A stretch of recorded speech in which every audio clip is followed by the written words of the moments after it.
Good morning. कसे आहात guys? मस्त मजेत ना? तर आज सकाळच्या नाश्त्यासाठी मी मस्त गरम गरम चपात्या बनवत आहे. एक चपाती झालेली आहे माझी करून. मस्त गावी थंडी पडलेली आहे आणि सकाळ सकाळी असं गरम गरम चपाती भाजी असली ना तर पोटभर नाश्ता पण होतो आणि बरं पण वाटतं. रोज वेगवेगळं बनवत असते मी नाश्त्याला, पण आज म्हटलं चपाती भाजी खावी. कालच्या ब्लॉगमध्ये पाहिलं असेल तुम्ही, मेथीची भाजी आणि गरमागरम चपाती केली होती. आज मी बनवते गरम गरम चपात्या आणि मस्तपैकी बटाट्याची भाजी. बघा आपली चपाती किती छान फुगलेली आहे. इथे मस्त असं फुगा आला आहे चपातीला. चपाती फुगली तर बरं वाटतं, नाही फुगली तर मग असं नर्वस होतं की बाबा माझी चपाती का नाही फुगली. पण डोंट वरी,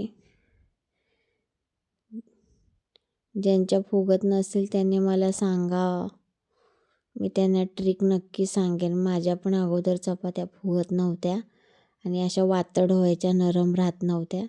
पण आता नरम पण राहतात आणि छान अशा फुगतात सुद्धा.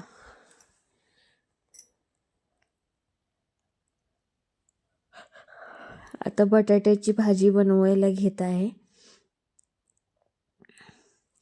तेल ठेवले कढईत गरम करायला. बटाटा असा बारीक बारीक चिरून घेतलेला आहे. मस्त असं तेलात फ्राय करून घ्यायचा.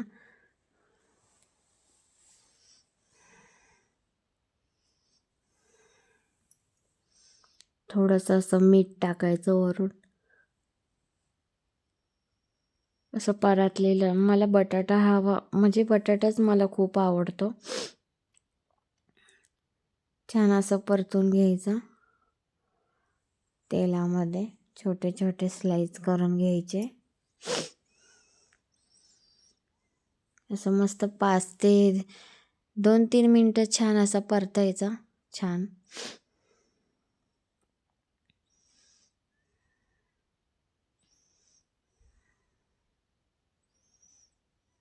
बघा, असं छान असं मी खरपूस असं भाजून घेते 2 ते 3 मिनटं.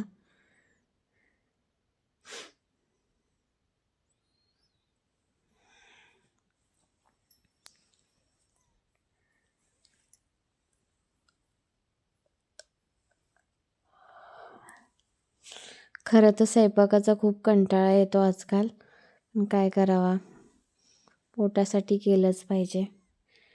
मीठ, मिरची,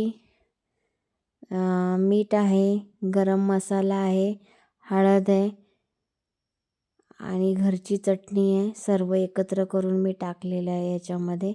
छान असं परतून ठेवते आणि बाजूला मी भात शिजायला घातलेला आहे. सगळं असं छान करून घेणार आहे मस्त. आणि यात मी शेंगदाण्याचा कूटसुद्धा टाकलेला आहे. यात मी शेंगदाण्याचा कूटसुद्धा ॲड केलेला आहे. खरं तर मला सुकी भाजी करायची होती, पण भातसुद्धा होता म्हणून मी थोडीशी लपतपी करत आहे. वरून शेंगदाण्याचा कूट टाकलेला आहे. बघू शकता. मीठ, ही हळद माझ्या घरची आहे, बाहेरची. थोडा वेळ इथे झाकून ठेवलं आहे. बघू शकता असं थोडासा. आणि मला असा बटाटा भातासोबत खायला छान वाटतो. Thanks for watching. Bye bye.